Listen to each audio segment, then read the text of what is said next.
Hey, what is going on, you guys? It is Mr. No Sleep here from Old School RuneScape, and welcome to a brand new loot video for you all today. So today we bring you loot from 4,000 Elemental Wizards, the first ever 4,000 video in the series. The reason that this video is 4,000 is because there's 4 Elemental Wizards in this game, those being Air, Earth, Fire, and Water. And once again in this video we do have Wiggy killing 1,000 of each of them using a melee setup instead of a blowpipe this time around. No need to bring a blowpipe or a cannon here. You know, these things are easily one-hittable for most players if you're higher combat, that is. Not only is this the first ever 4,000 loot video, but this is also the shortest loot video in the series, and usually I tend to stay away from monsters that don't really have too much loot, but this series does include anything and everything, so, you know, these types of monsters, this is what you would see usually, you know, 2-3 years down the line, but nevertheless, it's good to get things out there early on so that years from now people can see this video if they're ever curious about what these Elemental Wizards drop. This will be their reference point. Unless you go with the wiki, of course, we love the Old School RuneScape wiki, so shout out to them, and they are always in the links in the description. With all of that being said, let's go ahead and get into today's video. So these wizards truly are fascinating, a lot of history behind them. They were released into the game September 26, 2005. Both free-to-players and members can kill them, so although the gear for this video was a whip with full bandos and max strength, don't you worry, these wizards are only 25 HP and their max hit is only a 6. You'll also notice every time you kill one of these wizards you get ashes instead of bones.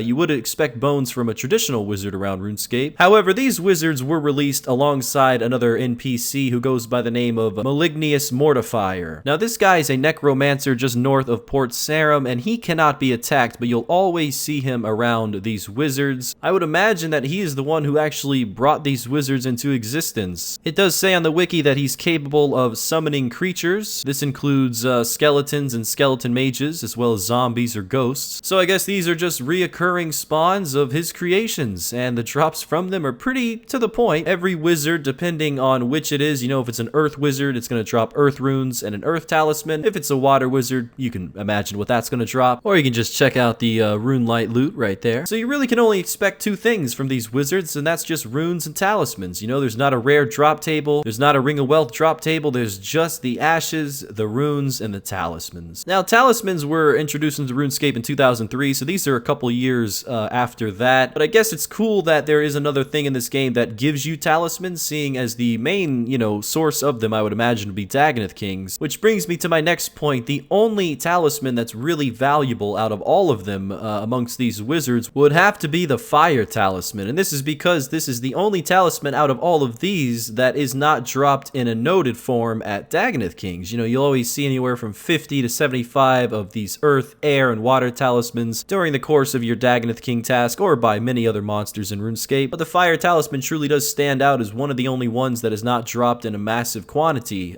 These are actually dropped very singular, and I think other than lava dragons, there's not a whole lot of ways to get this. So the price currently is 4.7k, which is like 50 times as much as the other ones, which is great. So you can expect to make some money off of those. Maybe an idea for free-to-play money-making methods, just killing these fire wizards. And as we come to a close here, in general, this video did not take long to do at all. I believe this took less than 8 hours, so not too bad for this one. Again, it's a lower level monster, so the higher the combat you are, the faster you'll get this done. Do I think any of you watching this video will kill these things? I would imagine 98% of you probably won't, but in the off chance that you do, at least you learned a little bit about what they dropped. And now for the overall price check of what was picked up. As you can see there, 343k from the Fire Wizard, 96k from the Water, 101k from the Earth, and 87k from the Air. So go figure, Fire was the most valuable, Air was the least valuable, and the overall price check on all of the talismans comes out to be just about 294k, and then if you add in the runes, it looks like the overall amount comes out to be 436k made from 4,000 Elemental Wizards. Big thanks to Wiggy for doing this one. As always, we really do appreciate you guys' support on all these new videos, not just the ones that I do, but the ones that Wiggy's doing, the ones that my good old fishing friend is doing. No, not everyone is used to the idea just yet, but I think the support has really been genuine, so thank you guys. And if you'll see here on screen, I did decide just to prove that